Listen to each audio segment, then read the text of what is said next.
Hi, I'm Katie Wetherbee with Key Ministry. And I'm Rebecca Hamilton with Key Ministry. And we are so excited to teach this workshop. We do a lot of workshops around the country for churches, and usually the question that we get asked at the end, after the workshop's been given, is, okay, where do I start? Now that I have all this information, what's the first step that I should take? And so we're hoping that through this workshop today, you'll get some ideas of how to assess your church and your church's readiness for starting an inclusion ministry and what to do when you want to get started. The first thing that we always tell people is to start, end, and every step in between with prayer. That's the most important thing that you can do. We really want to make sure in inclusion ministry, as with any ministry, that our steps are what God wants and our plans line up with exactly what He wants to do. And that our timing is His timing, and that we really are obedient to Him and how quickly He wants things to progress in our individual churches. Absolutely.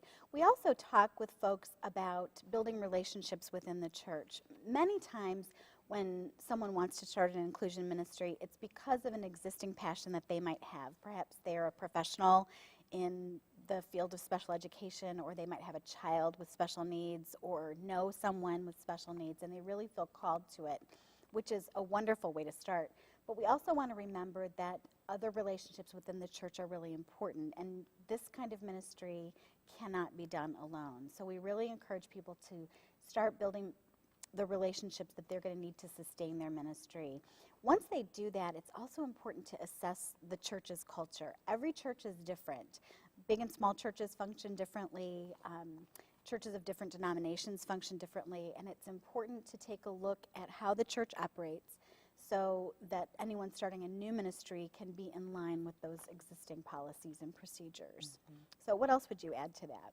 Well, just that we need to have policies to really cover every aspect of our ministry, and that would include how to recruit and train our volunteers, how to have safety policies in place, things to do when behavior goes awry among kids, and it will, regardless of kids being typically developing kids or kids with special needs. So we like to have policies in place to cover all of those things, and we also like to remember to keep things within the regular chain of command, which is different for every church setting. That's true. That's true. Once someone who's interested in starting ministry has done all of these things and really feels ready and has prayed a lot about where to start, then they really have to look at, okay, what's my starting line? And we've sort of boiled it down to 3 different ways to start this kind of a ministry, because this is what we've seen.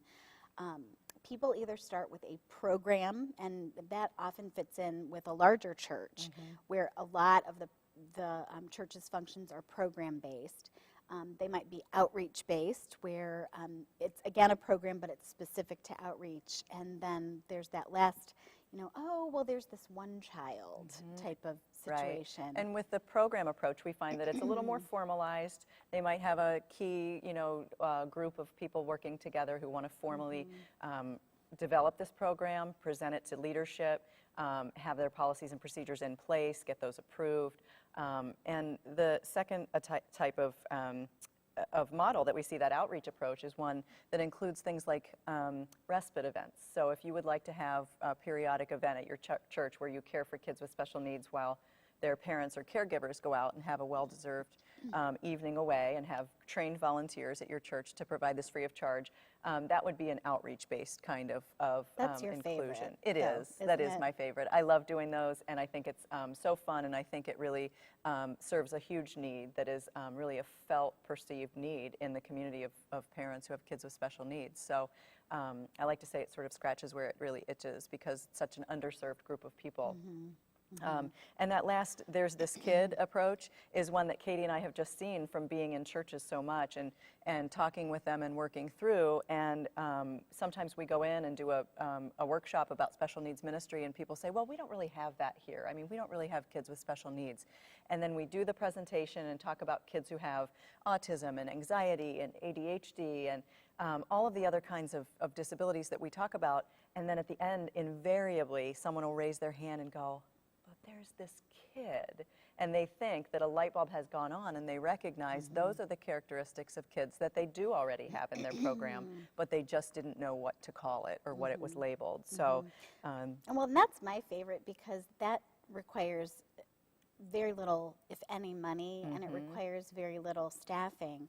Someone with a willing heart to support one child and maybe present the lesson in slightly a different way, or just give them a little bit of extra TLC on a Sunday morning, can really be the start of a great inclusion ministry. Absolutely.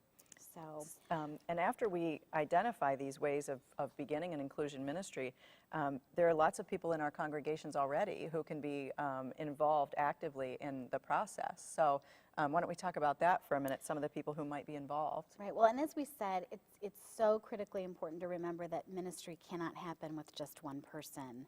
And I think we sometimes see folks fall into that a little bit. I've got to do it all myself. But the body of Christ is so beautiful because everybody is necessary to what's happening. So what we encourage people to do is to identify some stakeholders who would really be interested in this ministry, and that can include one of the pastoral staff. It can include a parent of a child with special needs, maybe someone who's trained in special education or occupational therapy, or a doctor, maybe even an attorney who can advise on policy.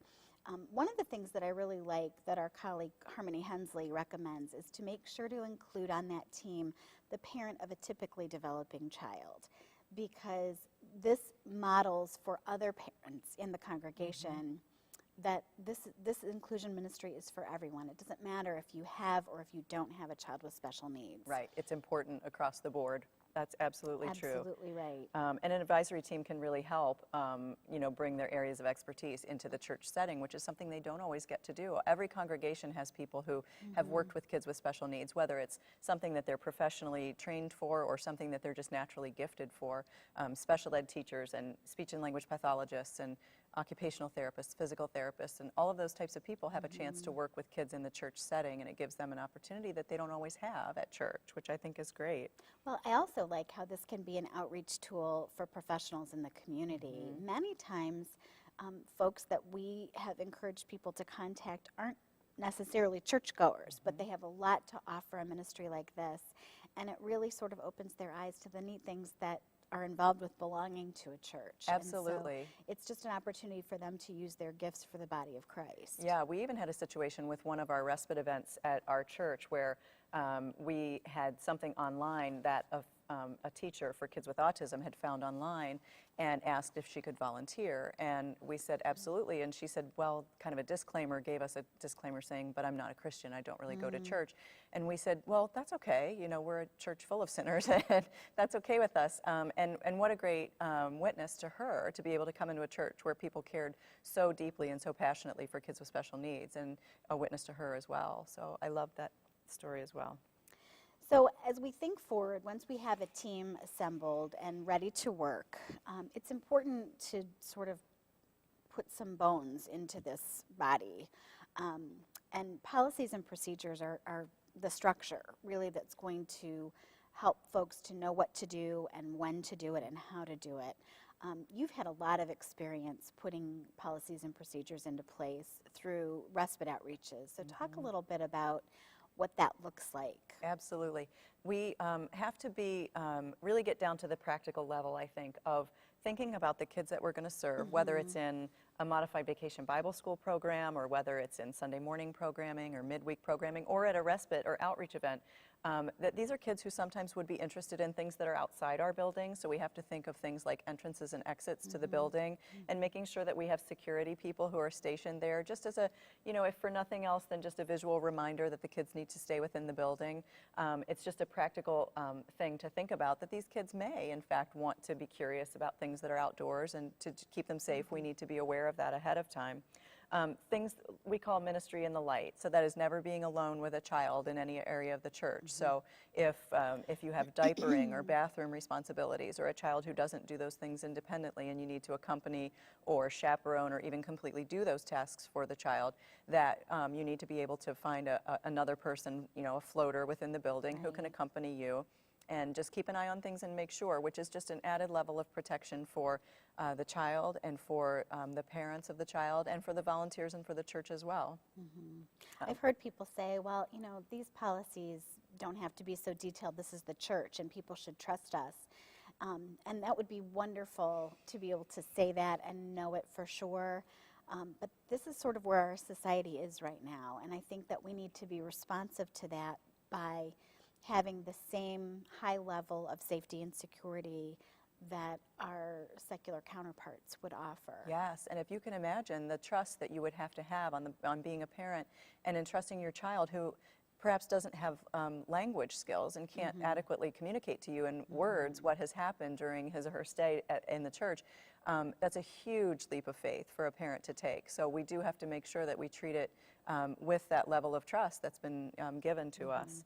I love what you say to volunteers, especially younger volunteers like our teens, about your buddy or the child that you're in charge of being an extension of you. Can you just talk a little bit about that? Yeah, that we like to think of them as a part of our body. So just as you wouldn't walk across the floor without taking along all the parts of your body, that you really can't go any further than arm's length away from the kids that you're in charge of taking care of and keeping an eye on, because things can happen really quickly with all kids, typically developing and kids with special needs. So we really need to be very responsible and just very diligent about keeping an active eye on them while they are in our care. And background check is another thing that we need to be very careful about. Every church has a different policy on background checks. Most all of them do them in some way, shape, or form. Everyone over the age of 18 should be background checked. Mostly under 18, there isn't a lot to check, but we can always provide more information at Key Ministry if people need more information about how to have that done. But we just encourage churches to go with whatever policies are in place currently for their children's ministry staff or volunteers, and then to follow a similar policy to that for inclusion ministry as well. Right. One of the things that I always like to talk to people about, because sometimes folks will get real overzealous about policies, and some folks really like rules. I think it's always important to remember that when you first sit down with your team to design your ministry and you have your overarching vision for your ministry, that vision is inclusion of kids. And we want to make sure that all of our policies and procedures are aligned with that vision. When I was teaching full-time, I had a young man who was very, very anxious and really struggled with staying in class because he would get so nervous. And so what I noticed that as time went on, he would cope by asking to go to the restroom. And I knew that he didn't actually have to use the restroom. He just needed a break. And he would come back in 30 seconds or 45 seconds. But I had an assistant that was working for me at the time, and she was very structured and role-based, and she would say, no, he can't go. And then she made a chart so that he only had one bathroom visit in the morning and one in the afternoon. And she was pretty angry with me when I said, I'm sorry, no, you can't use that with him. He needs that opportunity to get up and move and take a break.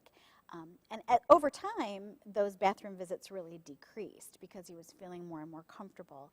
But we want to make sure that our policies aren't rules for rules' sake, but they really support the inclusion of the child. Yeah, and also the team that I get to work with on some of the respite events at our own church, one of the things that we always say is we want our default setting to be yes. So if there's a kid who has a very involved medical condition, we want the default answer to be yes, we can accommodate that kid, and then make sure that we recruit volunteers based on that need, who can meet the need. But yeah, I think it's the same idea of making sure that inclusion is where we always want to err on the side of. Remember that conversation that we had a few years ago with the ministry leaders at Access Ministry in McLean? And we were really struggling as a team of leaders on how to manage some kids who are really having a hard time being safe at church. And I remember Jim Pearson said, it is okay to say no sometimes, but then what are you going to do with that no? Right. And so it was a great discussion in, okay, if this setting is too difficult for the child, what can we do for the family to make sure that they are fed spiritually and that they feel like they're a body of Christ? And some great ideas came from that as well. Yeah. So I think that's important to remember as well. Yeah, absolutely. I think under policies and procedures, we really need to, in some ways, play the what-if game. What would happen if a child were acting out and the rest of the kids in the classroom need to be moved away from him or her? What would happen if the power went out during Sunday school or Vacation Bible School. And we can't ever foresee every eventuality, and at some Right. point we have to just pray and know that God has it covered. But to some degree, I think we can, think about and foresee some of the basic things that could happen and make sure that we prevent any damage or. Well, and that's one of, I think, the most fun things that we do in some of our workshops is we play the what if game and then have folks really come up with some scenarios for, okay, if that did happen, this is how our ministry would handle it. Giving folks an opportunity to talk about that before the program year even begins, I think can be really a safety for the ministry as a whole. Absolutely, yes, I think so too. So now that we have these policies and procedures in place, how do we roll out the red carpet for our guests? Yes, and lay out that welcome mat, right? Well, we need to raise awareness within the church body, first of all, and make sure that everyone is aware of our efforts and what we want to accomplish with our programs and who we want to serve, because everyone in the congregation probably knows someone who is impacted by a disability. So whether it's a neighbor or a family member, someone who could benefit from something that's happening in the inclusion ministry. Right, and we also want to make sure that inclusion ministry is not, I think the popular term is a silo. It's not a ministry that's happening in a vacuum, but rather it's really a whole church initiative because every family belongs to the church. So offering to open the door for someone who may be on crutches or offering to stand with other children in the family if one child is having a meltdown or is feeling nervous, can really provide someone to stand in the gap and make that family feel comfortable and welcome until everything feels right and they can come in. I love that inclusion ministry, or the beginning of an inclusion ministry in a church, sometimes spurs the smallest changes that really are just so pervasive over the whole church and are so positive. Things like just something as small as if someone were pacing at the back of the congregation during worship services, that maybe there's a reason why that's happening, and to not think, oh my gosh, that person is really impatient, but to think maybe something's going on, and that should be okay with us if someone's at the back of the congregation. All the little things that you look at and might think is a little strange, but just to start looking at that with a little more understanding and empathy. Right. Or families who are consistently late. We know that families whose kids are affected by anxiety or ADHD might have a really tough time getting out of the gates in the morning, and just knowing that they might be late and still having a greeter there to say, wow, we are so glad you're here. Come on in. I'll show you where your class is, and just making it okay from the very beginning. Right, because the welcome really does start in the parking lot. Yes. It really does. It does.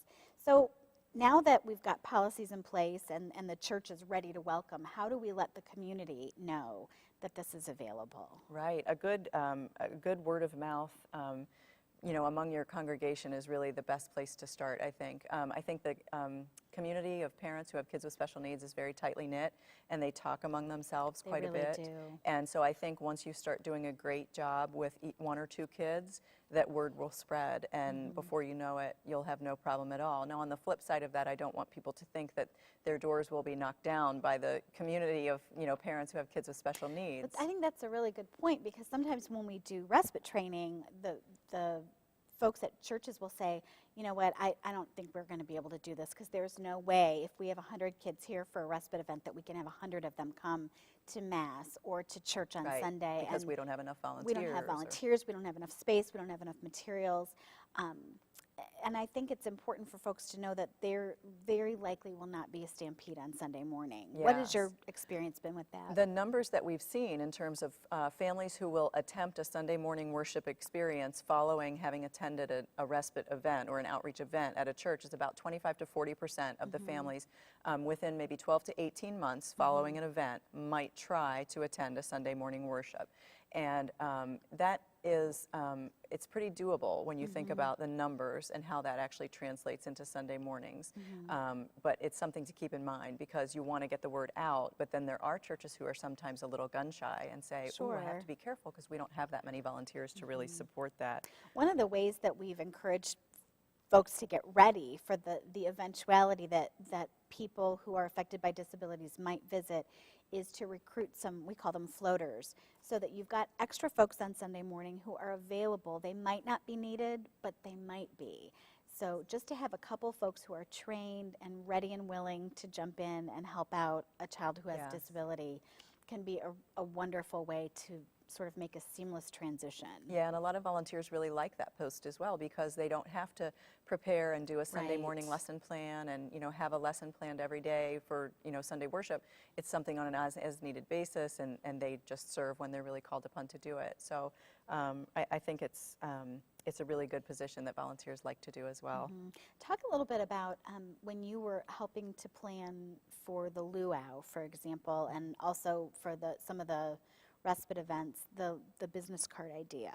Right. We had little, we called them outreach cards, and we just put the web address and just the name of the event and who it was intended to serve, along with an email address and a phone number to get more information. And then it's easier than having a flyer when you're out in the community to hand to people. A flyer can be a little cumbersome. And these were just little business card size, cardboard, regular cardstock.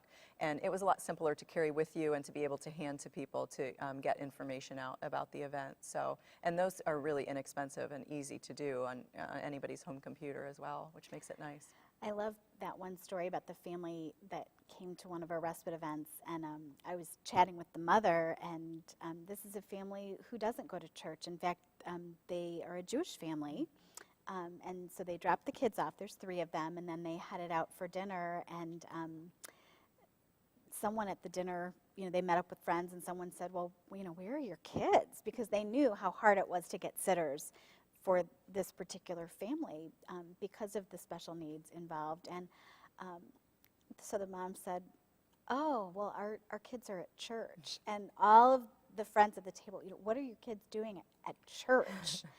And she said, this is the community that's reaching out to us and meeting our needs.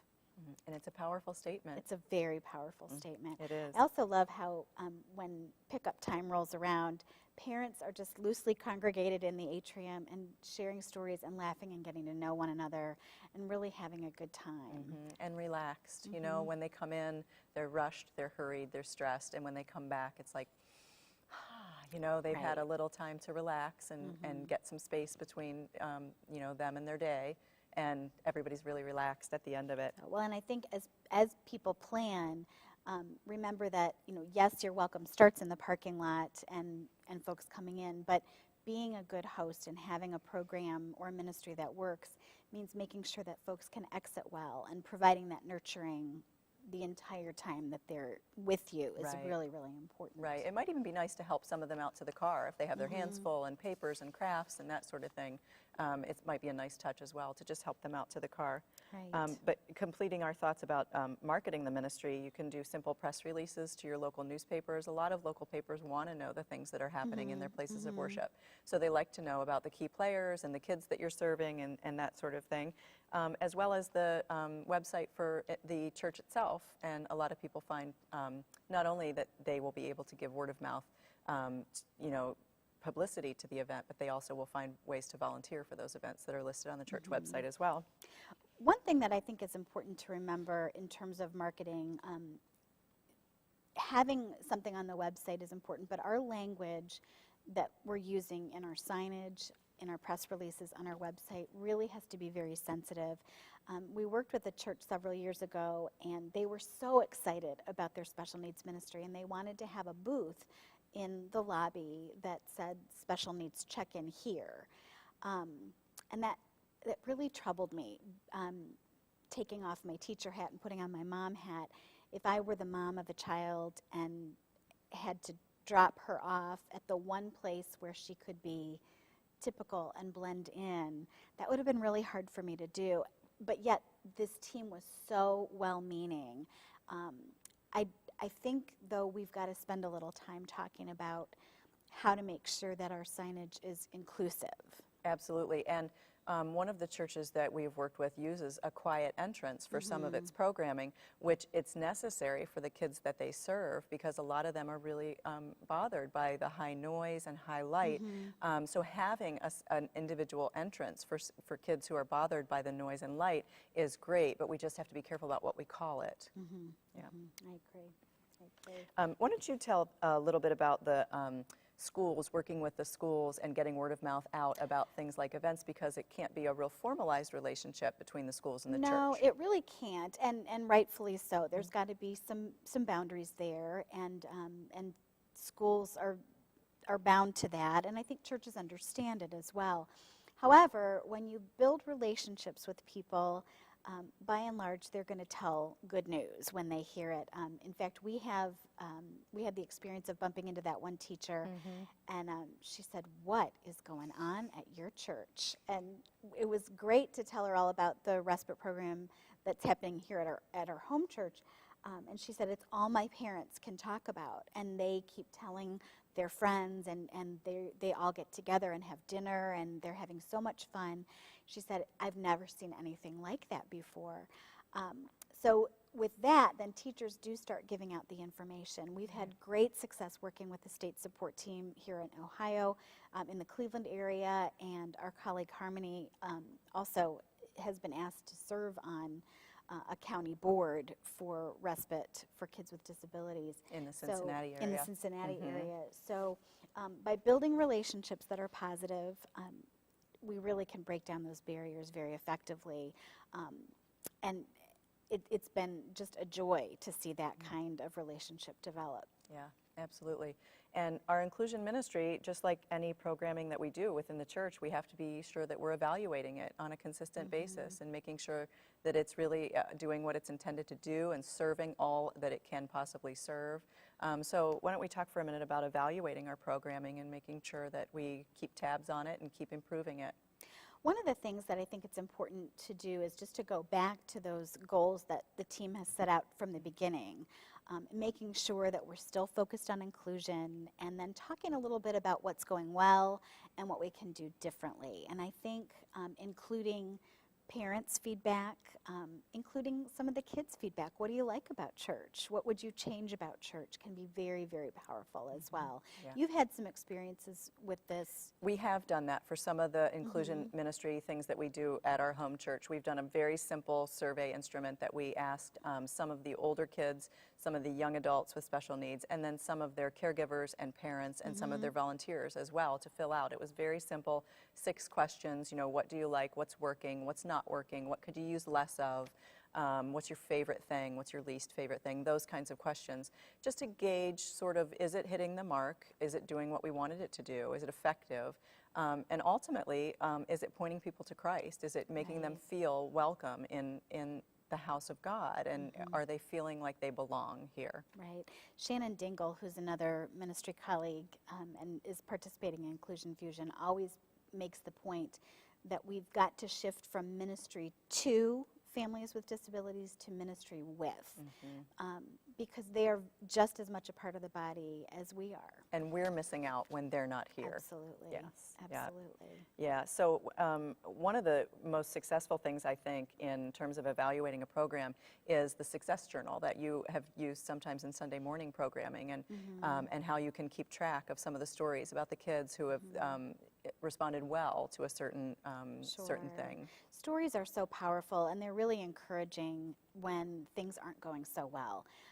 So we do encourage churches, as we train them, to keep a success log where all of the volunteers can get at it, either to add a success story, hey, this really went well with Joe today, or Amelia memorized her first Bible verse and she said it out loud and all of the kids clapped. It was great.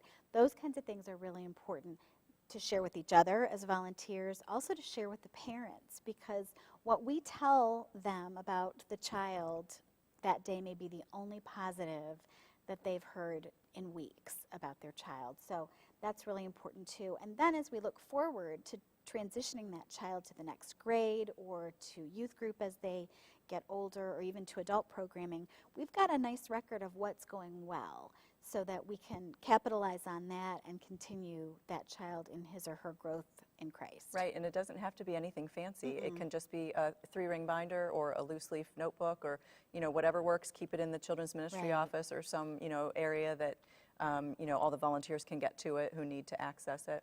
Right. That's a great tool. Well, we hope that you have enjoyed our presentation today on getting started in ministry, and we hope it's been helpful to you. Please know that if you need more help, if you have more questions, you are welcome to contact us. You can find our information on www.keyministry.org or at inclusionfusion.org. Thanks so much. Thanks.